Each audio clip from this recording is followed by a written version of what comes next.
വീട്ടിൽ വലിയ ആപത്ത് വരാൻ പോകുന്നുവെന്ന് പറഞ്ഞ് ഭയപ്പെടുത്തി സ്വർണവും പണവും തട്ടിയെടുത്ത സ്ത്രീ പിടിയിൽ. പള്ളിക്കൽ ആനയടി തോട്ടുവ തുളസി ഭവനിൽ തുളസി 87 പിടിയിലായത്. ഒറ്റത്തങ്ങ് പുത്തൻ വീട്ടിൽ ലീലാമ്മയുടെ ആഭരണങ്ങളും പണവുമാണ് തട്ടിയെടുത്തത്.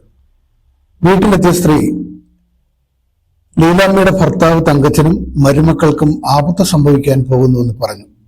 വീട്ടിലെ ചില പഴയ കാര്യങ്ങളടക്കം പറഞ്ഞാണ് വിശ്വാസം നേടിയത്. പ്രാർത്ഥനയും വഴിപാടും നടത്തണമെന്നും താൻ വേളാങ്കണ്ണി മാതാവിന്റെ പ്രതിരൂപമാണെന്നും പറഞ്ഞു.